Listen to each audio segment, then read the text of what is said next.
다음 화면 좀 넘겨주시면 빈칸에 들어갈 말이 무엇이 있을지 한번 좀 맞춰보시겠습니까? 위에랑 아래랑 답이 달라요. 맞추시는 분에게 선물을 드리겠습니다. 다 같이 말하면 선물을 다 드려야 되니까 한 분만 이렇게 1부 때 여러분이 말씀하셔서. 네. 첫 번째는 뭘까요? 침묵이요? 네, 다 같이 얘기하면 안 되는데. 네, 한 분만 손을 들고. 네, 그럼 선물 뭐 안 드리는 거죠, 뭐. 네, 네, 두 번째는 그렇죠, 맞습니다. 첫 번째는 침몰이고 두 번째는 붕괴입니다. 감사합니다. 선물은 박종환 집사님한테 제가 드리겠습니다. 근데 왜 침몰되고 왜 붕괴됐을까요? 아실 거예요. 잘못된 과정과 준비되지 않은 상태로 시작이 된 것이 문제가 되었어요. 그래서 많은 사람들이 생명을 잃었습니다. 근데 우리가 흔히 일상생활 속에서 그런 생각을 할 때가 있어요. 의도가 좋으면 괜찮은 거 아니야? 좋은 의도면 되는 거 아니야? 라는 생각을 하고 결과만 좋으면 괜찮은 거 아니야? 라고 생각할 때가 있습니다. 근데 정말 그럴까요? 10년 전에 우리를 되게 큰 충격에 빠뜨린 사건이 하나 있는데 다음 넘겨주시면 가습기 살균제 사건이 있습니다. 다 기억하실 거예요. 그러니까 이 제품을 가습기에 넣으면 가습기도 살균을 해주고 공기를 더욱더 깨끗하게 해준다라고 하면서 홍보를 해서 많은 사람들이 자신의 가족들을 위해서, 사랑하는 가족들을 위해서 이 살균제를 썼어요. 아기에게 좋을 거라고 생각해서 사랑하는 아기를 위해서 가습제에 넣고, 임산부를 위해서, 사랑하는 아내를 위해서, 그리고 부모님을 위해서 가습제 살균제를 넣습니다. 근데 어느 순간부터 숨이 제대로 쉬어지지 않는 거예요. 병원에 가도 원인을 찾지 못했어요. 그래서 이것으로 해서 많은 사람들이 생명을 잃었죠. 이유는 하나였습니다. 이것이 신체에 들어가면 어떤 반응을 일으키는지 정확하게 검증하지 않은 채 그것을 유통해 버렸어요. 제대로 준비하지 않고 정확한 과정을 거치지 않은 상태로 이 제품을 출시해서 결국 생명을 더욱더 좋게 하려고 만든 제품이었는데 생명을 앗아가는 그런 제품이 되어버렸습니다. 오늘 왜 이런 말씀을 좀 시작하냐면 오늘 우리가 함께 나누는 말씀과 좀 비슷한 내용이 담겨 있습니다. 오늘 우리가 읽은 내용은 이 다윗이 법궤를 예루살렘에 올리는 그 끝 부분의 말씀을 읽었는데 오늘 말씀을 좀 이해하기 위해서는 앞부분에 역대상 13장에서 어떤 일이 있었는지 좀 알아야 하는데요. 역대상 13장에서는 다윗이 첫 번째로 법궤를 옮기려고 했습니다. 기럇 여아림에 있는 그 법궤를 예루살렘에 옮기려고 했어요. 그러니까 이스라엘이 어느 정도 안정에 들어선 거죠. 이제 전쟁을 하지 않아도 되는 상황이 펼쳐졌어요. 그 가운데 다윗은 그러면 이제 이스라엘 신앙을 더욱더 확고하게 해야겠다라는 생각을 가지고 법궤를 옮기고자 한 거예요. 역대상 13장 3절에 보면 사울왕 때는 법궤 앞에서 하나님의 뜻을 묻지 않았다라고 나와 있어요. 그러니까 그동안 이스라엘이 신앙이 제대로 되지 않은 거죠. 말씀 중심도 아니고 하나님 중심도 아니었어요. 그래서 다윗은 이제 법궤를 가지고 와서 이스라엘의 말씀 중심, 하나님의 중심으로 만들려고 했던 것입니다. 그런데 이 법궤를 옮기는 과정에서 아시다시피 문제가 발생해요. 다윗은 어떻게든 빨리 이 법궤를 옮기고 싶어서 사람들을 기럇 여아림으로 보냈고 아비나답의 집에 있는 그 하나님의 법궤를 새 수레에다가 실었어요. 그리고 이 수레를 누가 몰았냐면 아비나답의 아들인 우사와 아히오가 그것을 몰았어요. 근데 이 법궤를 보관하고 있던 이 아비나답은 제사장이 아니고 레위 출신도 아닙니다. 그러니까 그의 아들들도 역시 레위 자손이 아니에요. 그렇게 이 법궤를 옮길 때에 레위인이 아니면 그것을 만지거나 옮길 수 없는데 지금 그것을 한 것이죠. 근데 다윗이 그 옮기는 것에만 신경을 썼지 그 과정을 중요하게 생각하지 않았던 것 같아요. 그러니까 빨리 법궤가 예루살렘으로 오는 것만 생각했지 그 과정과 그 방법을 중요하게 생각하지 않았어요.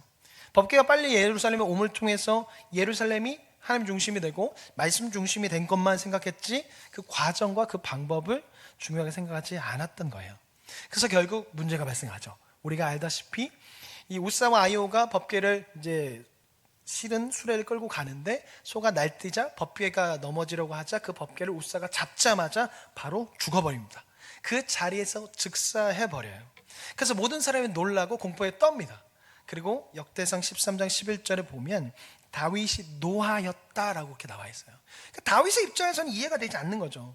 지금 다른 의도도 아니고 나쁜 의도도 아니고 하나님 중심, 말씀 중심으로 살아가게 하기 위해서 법궤를 옮긴 건데 갑자기 법궤를 옮기던 사람이 죽어버렸으니까 이게 이해할 수 없는 거죠. 갑자기 심판이 떨어진 것 같은 상황이 펼쳐졌으니까 다윗으로는 이해가 안 되고 그러다 보니까 이게 황당하고 화가 난 거죠. 아마 다윗은 속으로나 아니면 하나님께 이야기했을 거예요. 하나님, 이게 도대체 뭡니까? 내가 지금 다른 것을 하는 것이 아니라 하나님을 더욱더 열심히 섬기기 위해서 이스라엘을 그동안 사울 때 멀리했던 말씀을 가까이 하기 위해서 멀리했던 하나님을 가까이 하기 위해서 이렇게 법궤를 가지고 오는 건데 왜 도대체 이런 일이 벌어지는 겁니까? 하나님을 더 찾기 위해서 하는 거 아닙니까? 라고 하면서 화를 냈을 거예요. 근데 다윗이 왜 하나님 마음에 합한 자이냐면 다윗은 화를 내고 토설하는 것으로 끝내는 것이 아니라 이것에 대해서 돌이켜봐요. 무엇이 잘못되었는가를 다시 한번 생각해 보는 거죠. 너무 화가 나고 답답했지만 그래서 하나님 앞에 토설하지만 화를 냈지만 거기서 끝내는 것이 아니라 왜 이런 일이 벌어졌는지에 대해서 생각을 하는 거죠. 그래서 다윗은 지금 뭔가 실수가 일어났고 잘못된 부분이 있다는 것을 알게 돼요. 아직 자신이 준비가 되지 않았고 그리고 옮기는 방법에 문제가 있다는 것을 알게 돼서 다윗이 법궤를 움직이는 것을 멈춥니다. 그리고 다윗이 이 문제를 가지고 기도를 하고 이 문제를 가지고 레위인과 함께 이야기를 나누고 다시 준비해요. 법궤가 움직이는 과정이 잘못됐고 아직 옮길 준비가 되지 않았다는 것을 알게 돼서 이제 다윗이 다시 만발의 준비를 합니다. 그리고 법궤를 옮길 준비가 마치게 되자 이제 다시 법궤를 옮기기로 해요. 그것이 이제 역대상 15장 말씀이에요. 그래서 15장 1절을 보면 다윗이 뭐라고 했냐면 법궤를 둘 장막을 쳤다고 말해요. 그러니까 이게 다윗이 법궤를 지금 가지고 온다고 하면서 아직 여호와의 성막을 치지 않은 상태예요. 그러니까 여호와의 성막을 준비하지도 않은 상태로 다윗이 빨리 그냥 법궤만 가지고 오려고 한 것이죠. 근데 이번에는 준비를 했어요. 다윗이 법궤를 둘 성막을 건축했습니다.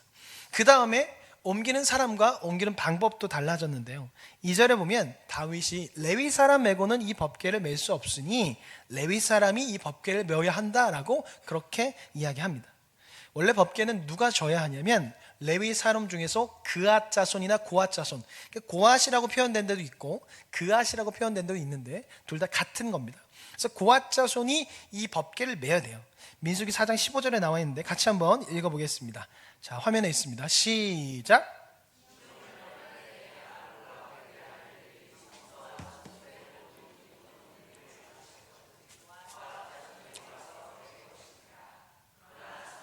만지지 말라. 그들이 죽으리라. 회막 물건 중에서 이것들은 고앗 자손이 맬 것이며. 그러니까 고앗 자손이 아닌 사람들이 이 성물, 법궤나 그런 성소 안에 있는 성물을 만지면 다 죽는 거예요. 그리고 고앗 자손이 매야 됩니다. 그리고 법궤 그리고 성소 안에 있는 기물들은 거룩한 것이기 때문에 일반 사람들이 그것을 보아서는 안 돼요. 그래서 움직일 때는 가죽 덮개나 보자기 같은 걸로 덮어야 돼요. 민수기 4장 5절 6절 말씀 제가 읽어드리겠습니다. 화면에 있습니다. 진영이 전진할 때 아론과 그의 아들들이 들어가서 칸 막는 휘장을 걷어 증거궤를 덮고 그 위를 해달의 가죽으로 덮고 그 위에 순청색 보자기를 덮은 후에 그 채를 꿰고. 그러니까 법궤를 옮길 때는요 어떻게 옮기냐면 휘장막 있잖아요. 지성소를 가로막는 휘장막을 걷어서 그것을 한번 덮고 그것을 끝내는 것이 아니라 거기에 이제 해달 가죽을 한번 더 덮고 거기에 순청색 보자기를 한번 더 덮어서 움직여야 되는 거예요. 3중으로 무려 3중으로 덮어서 옮겨야 됩니다. 그만큼 법궤는 하나님을 나타내는 것이기 때문에 거룩해서 구별을 해놔야 되는 거죠. 근데 다윗이 이 모든 것을 무시한 채 옮긴 거예요. 법궤를 수레에다가 옮겼고 고아 출신이 아닌 일반 사람이 옮기게 한 거죠. 그러니까 다윗이 지금 한 행동은 우사를 죽게 만든 행동이에요. 우사가 죽을 수밖에 없는 거죠. 근데 우리 인간적인 생각으로는 그런 생각이 들어요. 아니 지금 나쁜 의도도 아닌데 선한 의도를 가지고 한 건데 꼭 굳이 그렇게 우사를 데려가셔야만 했는가? 꼭 그렇게 모든 걸 다 가져가야만 했는 것처럼 꼭 그렇게 우사를 죽여야만 했는가? 라는 생각을 할 수가 있습니다. 왜냐하면 다윗이 나쁜 의도가 아니라 신앙을 회복하기 위해서 한 것이었거든요. 근데 지금 하나님께서 이렇게 하시는 것은 이제 이스라엘 나라가 안정화가 되기 시작했고 이제 신앙적으로 새롭게 출발하는 시점에 있기 때문에 하나님께서 이렇게 하셨어요. 그러니까 처음 시작이 잘못되면 나중에 그 문제가 점점점 커지게 되거든요. 우리가 길을 가다가 조금만 틀어져도 나중 되면 저 멀리 가는 것처럼 하나님은 그 모든 것을 아시기 때문에 처음 시작을 바르게 하기 위해서 이렇게 하신 거예요. 만약 이 사건이 일어나지 않았다면 다윗은 장막도 준비되지 않은 상태로 법궤를 비치해 놨을 겁니다. 이전에 이 베세메스에서 사람들이 어떻게 했냐면 법궤를 어디다 줬냐면 여호수아라는 사람의 밭에 큰 돌 위에 올려놨어요. 마치 우상을 올려두듯이 선앙당을 지나가듯이 그렇게 사람들이 그 법궤를 함부로 대하는 거죠. 우상을 대하듯이. 그 사건에서 누가 죽어 몇 명이 죽었냐면 4만 명이 죽어요. 엄청나게 많은 수가 죽은 거죠. 이 사건이 또 발생할 수 있었어요. 만약 이 사건이 일어나지 않아서 법궤를 그냥 그런데 두었다면 사람들이 엄청나게 죽었을 것이고, 그리고 사람들은 법궤를 우상 대하듯이 그렇게 했을 거예요. 그리고 예배를 드릴 때도 말씀과 상관없이 자기 마음대로 그렇게 예배를 드렸을 겁니다. 그래서 하나님께서는 처음 시작이 중요하기 때문에 우사의 죽음을 통해서 보여주신 거예요. 앞으로 그런 일이 벌어지지 않도록, 다윗이 앞으로 그런 행동을 하지 않도록 보여주신 거죠. 그래서 이 사건을 위해서 다윗이 다시 정비했습니다. 그 말씀을 연구했고 말씀대로 준비해서 진행했어요. 말씀대로 장막을 세웠고 말씀대로 레위인을 세웠고 말씀대로 고앗 자손을 세웠어요. 그리고 이 모든 사람들을 데리고 어떻게 했냐? 성결하게 해요. 역대상 15장 12절인데 화면에 있습니다. 제가 읽어드릴게요. 그들에게 이르되 너희는 레위 사람의 지도자이니 너희와 너희 형제는 몸을 성결하게 하고 내가 마련한 곳으로 이스라엘의 하나님 여호와의 궤를 메어 올리라. 법궤는 지극히 거룩한 것이기 때문에 아무나 볼 수 있는 게 아니에요. 우리가 레위 강의를 수요교회 때 계속 이야기하고 있는데 법궤를 볼 수 있는 사람은 1년에 한 번 대제사장만 볼 수 있습니다. 그것도 법궤를 보기 위해서 지성소 안에 들어갈 때는 여러 단계의 정결 예식을 거치고 들어가야 돼요. 그뿐만 아니라 지금 법궤가 들어온다는 것은 하나님과 대면하는 것과 마찬가지이기 때문에 시내산에서 이스라엘 백성들이 하나님을 만날 때 어떻게 하죠? 몸을 성결하게 하고 난 후에 만나요. 지금 그렇기 때문에 법궤를 옮기는 사람들과 그것과 관련된 사람들은 모두 성결하게 해야 했던 것이죠. 그래서 이런 모든 과정과 그 준비를 다 마치고 난 후에 이제 법궤가 움직이게 되고 찬양하는 가운데 오벳에돔 집에서 이제 예루살렘으로 올라와서 성막 안으로 들어가게 되는 거죠. 우리가 이것을 통해서 기억해야 할 것이 있는데요. 하나님께서는요, 과정을 중요하게 생각하신다는 거예요. 그리고 하나님을 만나는 자리에는 준비가 필요하다는 겁니다. 다윗은 그 과정을 소홀하게 생각했고 하나님 만나는 자리에 준비를 제대로 하지 않았어요. 결과만 중요하게 생각했지 과정을 중요하게 생각하지 않았습니다. 또한 준비도 하지 않았어요. 법궤를 가지고 온다고 하면서도 성막조차 만들어 놓지 않았어요. 우리가 드린 예배도 그렇습니다. 예배는 과정이 필요하고 준비가 필요해요. 과정도 중요하고 그리고 준비도 중요합니다. 그 과정에는 거룩한 삶이 들어가 있고 올바른 태도와 마음가짐이 들어가 있어요. 우리는 생각해 봐야 돼요. 우리의 예배는 어떻게 지금 드려지고 있나? 내가 드리는 예배는 어떻게 드려지고 있고 어떤 과정을 통해서 드려지고 있는지를 생각해 봐야 돼요. 내가 드린 예배, 내가 오늘 이 자리에 올 때까지 그 과정에는 무엇이 있었고 어떠했고 또 어떤 준비를 하였는지를 생각해 봐야 합니다. 나는 과연 하나님을 만나러 오는 이 자리에 어떤 과정 속에 있었는가? 그리고 어떤 준비를 하였는가를 한번 생각해 봐야 해요. 사랑하는 성도 여러분, 하나님을 만나러 올 때는 그 과정이 있어야 되고 준비가 있어야 됩니다. 다윗은 그 과정을 소홀하게 생각했고 그 준비를 소홀하게 생각했어요. 그러다가 문제가 있음을 알게 되었고 다윗은 그 과정을 중요하게 생각했고 그 준비를 잘했습니다. 말씀대로 준비했고 몸을 성결하게 함으로 준비했어요. 그때 법궤는 온전하게 옮겨줄 수 있었고 찬양할 수 있었습니다. 우리 예배도 마찬가지예요. 일주일하는 삶 속에서 거룩한 삶이 그 과정으로 준비될 때 거룩한 예배가 드려질 수 있고 준비된 삶이 있을 때 거룩한 예배를 드릴 수 있어요. 물론 오늘날 우리는 예수 그리스도를 통해서 언제 어디서든 하나님을 예배할 수 있습니다. 그런데 이 성막 시대에는 그렇지 않았어요. 제사장들이 예배를 드리기 위해서 성소 안에서 성막 안에서 예배를 드리기 위해서는 몸을 깨끗하게 하는 정결 예식을 거행해야 했습니다. 거기서 끝이 아니라 삶에서도 거룩한 삶을 살아가야 했어요. 부정한 것을 멀리하고 거룩한 삶을 살아가야 성소 안에 들어와서 예배를 드릴 수 있었어요. 그렇지 않으면 성소 안에 들어올 수도 없었고 예배를 집행할 수도 없었습니다. 우리가 이것을 기억해야 돼요. 우리 예수 그리스도를 통해서 언제 어디서든 주님을 예배할 수 있습니다. 그런데 우리가 만나게 될 하나님이 어떤 분이라는 것을 기억하며 경외함으로 준비를 해야 하는 거예요. 담임 목회를 하는 분들에게 질문을 하면서 힘든 것을 꼽으라면 가장 먼저 얘기하는 게 설교입니다. 설교 준비하는 게 쉽지가 않거든요. 그러니까 하루 이제 일주일 동안 설교 준비하는 게 이제 새벽 설교 5번에 수요 기도회 그리고 이제 금요 기도회 주일 설교 이렇게 하니까 되게 많아요. 그러니까 매일 설교 준비하니까 설교가 가장 어렵고 그 다음에 이제 뭘 뽑냐면 새벽 기도를 꼽습니다. 새벽에 일찍 일어나야 되는데 일찍 일어나는 것뿐만 아니라 준비를 해야 돼요. 그러니까 그냥 나와서 기도하고 가는 게 아니라 말씀을 준비해야 되고 그 말씀과 관련된 찬양 앞에 먼저 부를 찬양도 골라야 되고 말씀을 선포하고 난 후에 뒤에 또 불러야 찬양도 골라야 되고 기도도 또 준비해야 되고 그러니까 이게 준비하는 게 쉽지가 않은 거예요. 근데 어떤 목사님이 제가 아는 어떤 목사님이 이 새벽 예배를 되게 힘들어 하셨어요. 담임 목사님인데 새벽 예배 힘들어 하셨어요. 그래서 가끔씩 성도들을 좀 떠봤어요. 여러분 이 새벽 기도라는 것이 우리나라만 있습니다.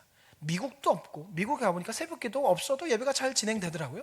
또 유럽도 새벽 기도가 없더라고요. 이상하게 우리나라만 있습니다 라고 하면서 떠보는 거죠. 표정이 어떤가. 근데 그 성도의 표정이 무슨 말하는 거야 새벽 기도는 해야지 라는 표정이 있기 때문에 이제 그게 지나갔어요. 근데 한 3번 정도 계속 그렇게 떠보셨어요. 새벽 기도를 없애고 싶은 거죠. 본인이 새벽 기도 준비하고 싶지 않아서. 근데 그러다가 사건이 한번 터졌는데요. 이 목사님이 새벽 기도를 평상시에도 잘 준비하지 않았는데 그날은 유독 아무 준비를 하지 않았는데 눈을 떴는데 5분 전인 거예요. 예배 시작 5분 전. 근데 집에서 교회까지는 5분이 넘는 거예요. 차를 타고. 그래서 그냥 아무것도 하지 못하고 와이셔츠만 입고 이제 마이를 챙겨서 이제 차를 끌고 막 달려서 교회 갔습니다. 이제 그 과정에 옷을 입은 거죠. 좀 늦었어요. 그래서 이제 강단에 올라왔는데 성도님의 표정이 이상한 거예요. 뭔가 되게 벙쪄 있고 놀래서 뭔가 이런 표정으로 계속 보는 거예요. 그래서 목사님이 생각하기를 아이 좀 늦을 수도 있지. 그거 딱 그렇게 표정이 그렇게 관리 못해? 이런 생각을 가지고 설교를 계속 했는데 계속 이상한 표정을 쳐다봐서 도대체 왜 그런 거야 하고선 자기를 쳐다봤는데 위에만 입고 온 거예요. 밑을 안 입은 거예요. 바지를 안 입었어요.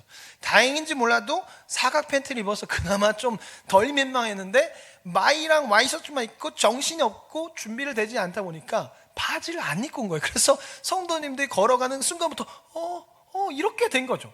차마 얘기를 못한 거예요. 저희 교회 성도님 같으면 얘기할 목사님 바지 안 입었어 얘기할 텐데 그 교회 성도님들은 이 말을 잘 못했는지 그냥 이렇게 하고 이거 어떻게 되냐 이거 어떻게 막 이렇게 된 거죠. 그러니까 이 목사님이 평상시에도 새벽기도를 그렇게 준비하지 않던 분이니까 준비가 되지 않은 새벽기도였고 준비가 되지 않은 상태로 예배자리에 서다 보니까 이런 일이 벌어졌어요. 그러면 이 목사님 좀 깨닫고 앞으로 내가 새벽 예배 잘 준비해야지 라는 생각을 한 게 아니라 어떻게 생각했냐면 그 다음부터 항상 정장을 입을 때 바지부터 입었다라는 그런 얘기가 있습니다. 참 재밌으면서도 좀 슬픈 이야기예요. 우리의 예배는 준비가 되어야 합니다. 하나님을 만나는 자리예요. 그래서 우리가 수요 기도회 때 한번 나눴는데 번제를 드리는 과정을 보면 이게 어떤 사람이 가장 많은 역할을 할까? 이 번제라는 건 뭐냐면 감사해서 내가 주님께 헌신하겠습니다. 내가 여기 있사오니 나를 받으시고 나를 구원해 주셔서 감사합니다. 주님을 위해 살겠습니다가 번제입니다. 그래서 이스라엘 백성들이 가장 많이 드린 제사가 번제인데 이 번제를 드릴 때 누가 가장 많은 일을 할까요? 번제를 드리기 위해서 제물을 가지고 온 사람이 많은 일을 할까요? 아니면 제사장이 많은 일을 할까요? 제사장이 많은 역할을 한다고 생각하신 분들은 수요 기도의 설교를 안 참석한 거죠. 참석하지 않은 겁니다. 누가 많은 역할을 하냐면 번제를 드리러 온 사람이 많은 일을 해요. 제사장은 단지 돕는 역할을 합니다.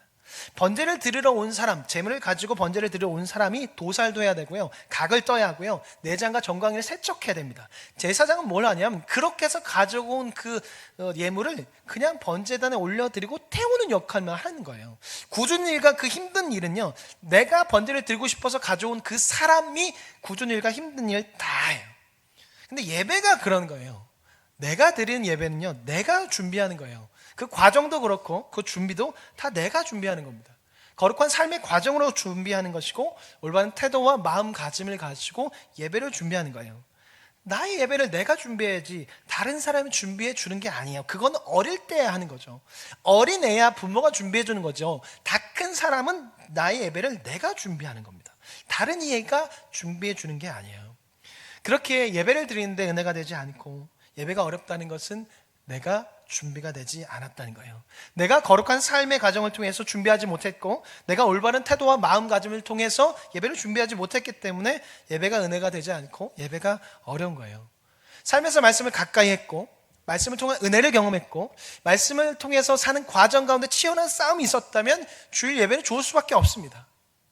와서 일주일 동안 치열하게 싸웠으면 그 마음 가지고 와서 하나님께 이야기하겠죠. 하나님 너무 힘들었습니다. 하나님 나를 위로하여 주시옵소서라고 하겠죠. 은혜가 있었으면 하나님 너무나 감사합니다. 한 주 동안 하나님께서 보호해 주셨기 때문에 내가 지금 이렇게 살 수 있었습니다라고 감사의 고백을 할 것이고, 그런데 말씀에 비춰봤는데 내가 너무 못 살았어. 주님 나를 용서하소서, 나를 이끌어 주시옵소서라고 그렇게 회개 고백을 하면서 나아갈 겁니다.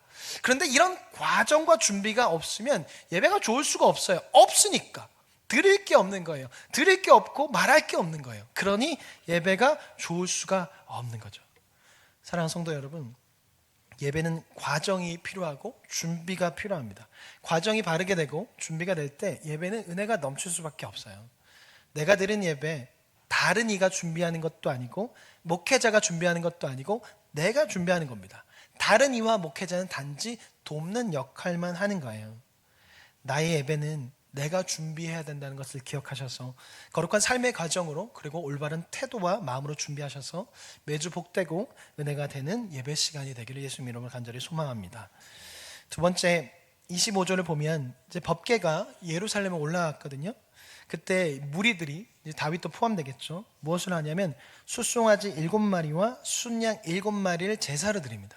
그러니까 지난번에 잘못된 과정과 준비되지 않음으로 해서 법궤가 움직이다 멈췄잖아요. 근데 이제 하나님의 도우심으로써 이 법궤가 예루살렘에 들어가서 하나님의 도우심으로 법궤가 올라왔습니다라는 마음을 가지고 감사해서 제사를 드린 거죠. 그리고 여기서 7이라는 숫자는 성경에서 완전하기 때문에 하나님의 완전하심과 충만하신 은혜로 이 법궤가 옮겨졌습니다 해서 감사한 마음을 가지고 번제를 드린 거예요. 비록 이전에 실수가 있었고 실수로 해서 문제가 발생했지만 다윗이 그 문제를 계속 붙잡고 문제에만 초점을 두고 계속 있는 것이 아니라 이제 그 모든 것이 이루어졌기 때문에 회개에 집중하는 것이 아니라 온전한 순종과 헌신, 감사에 초점을 맞춰서 번제를 드린 겁니다. 번제라는 것은 아까 말씀드린 것처럼 감사함과 헌신을 하겠다는 거예요. 그 모든 것이 다 주님의 은혜입니다 해서 이제 감사와 헌신에 초점을 맞추는 거죠. 우리의 예배도 마찬가지입니다. 우리 예배 안에 이 고백이 있어야 돼요. 하나님에 대한 감사의 고백이 있어야 되고 헌신의 고백이 있어야 됩니다. 그리고 주일 예배에는 그 감사의 고백과 헌신의 고백이 있어야 돼요. 물론 한 주 동안의 삶에 대한 그 회개의 고백도 있어야 되지만 그것보다 더 많이 해야 할 게 뭐냐면 감사의 고백과 헌신의 고백이 있어야 돼요. 회개의 목적이 뭐예요? 하나님과 더욱더 관계가 회복돼서 하나님 앞으로 더욱더 나아가는 것이 회개거든요. 근데 우리는 흔히 회개를 어떻게 하냐면 회개 고백을 한 발짝 뒤로 물러나는 거로 생각해요. 그래서 회개하면서 자꾸 하나님과 멀어지는 거죠. 회개할수록 계속 멀어져요. 마치 이런 모습으로 회개를 해요. 어린아이가 부모님께 혼나고 나면 고개를 떨군 채 이러고 있다가 방으로 들어가! 그럼 방으로 들어가서 문 닫고 부모님과 대화하지 않는 것처럼 우리는 마치 회개를 그렇게 해요. 근데 회개라는 건요 그런 게 아닙니다. 회개는 관계 회복을 하기 위한 거예요. 그래서 회개를 통해서 관계가 회복되는데 우리 이상하게 회개하면서 관계가 회복되는 것이 아니라 오히려 멀어져요. 그리고 불편한 마음을 씻기 위한 회개가 될 때가 많이 있습니다. 근데 회개는 그런 게 아니에요. 관계 회복을 하기 위해서 주님께 나아가기 위해서 회개하는 것이지 멀어지기 위해서 계속 꿍한 상태로 있는 것이 회개가 아닌 거예요. 그래서 우리는 예배를 드릴 때는요 회개는 하되 짧게 하고 그 대신 무엇을 해야 되냐면 감사와 헌신을 길게 해야 돼요. 회개를 계속 붙잡고 내가 이렇게 살았는데 어떻게 그럴 수 있어 하면서 그렇게 계속 머물러 있으면서 하나님을 쳐다보지 못하는 게 아니라 우리가 드려야 할 예배는 회개는 하되 짧게 하고 이제 그것을 끝내버리고 이제 앞으로 내 마음대로 살지 않고 하나님 뜻대로 살겠습니다. 그럼에도 불구하고 내가 오늘 이 자리에 나올 수 있게 하시는 주님께 감사합니다 하면서 그러니 앞으로 주님 뜻대로 살겠습니다가 올바른 예배가 될 수 있고 이것을 통해서 주님과 더욱더 가까워질 수가 있어요. 하나님과 멀어지고 삶이 바뀌지 않는 회개는 회개가 아니에요. 그런 회개는요 오히려 신앙생활을 망칠 수 있고 하나님과 멀어지게 되고 삶에서도 변하지 않는 신앙생활을 하게 돼요.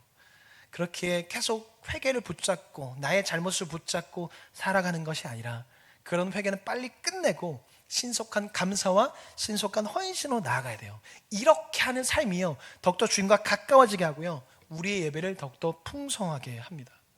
사랑하는 성도 여러분, 잘못을 했다면 주님 앞에 엎드리셔야 하죠. 십자가 앞에 죄와 허물을 내려놓으셔야 돼요. 그리고 앞으로 그것을 하지 않겠다라고 고백하십시오. 그리고 이제 무엇을 해야 하냐면 그 전보다 더 찬양하고 그 전보다 더 감사하면 됩니다. 그것을 통해 주님께 더욱더 가까이 나아갈 수 있어요. 생각해 보세요. 우리가 자녀들이 혼을 냈어요. 근데 계속 자녀가 어떻게 하냐면 잘못했습니다. 볼 때마다 잘못했습니다. 볼 때마다 잘못했습니다. 볼 때마다 울면서 잘못했습니다 하고 계속 뒷걸음질 쳐요. 그러면 좋아해요? 어떻게 해요? 부모님이 속상하겠죠. 내가 괜히 혼냈나? 생각이 들겠죠. 우리가 회개를 하는데 그냥 주님 앞에 나 잘못했습니다 하고 돌이켜서 주님을 계속 찾으면 되는데 그렇지 않고 계속 무언가 회개만 한다고 좀 멀어지면 이게 주님 하나도 기뻐하시지 않아요. 이런 회개는 하나님과 가까워질 수 없고 예배가 풍성해질 수 없어요. 그래서 다윗이 오늘 제사를 드릴 때요, 속건제를 선택하지 않고 번제를 선택했어요. 속건제는 뭐냐면 하나님의 기물을 손에 입히면 그것에 대해서 배상을 하는 것이 속건제거든요. 근데 속건제를 선택하지 않고 번제를 선택했어요. 왜냐하면 이제 다윗이 지난날의 아픔과 그런 슬픔과 잘못을 계속 자기 삶에 두는 것이 아니라 이제 그것은 지났으니까, 이제 문제가 해결됐으니까 이제 나는 그것에 초점을 두지 않고 주님을 바라보며 헌신하며 감사에 초점을 맞추겠습니다 라는 것을 고백하기 위해서 번제를 선택해서 드린 거예요.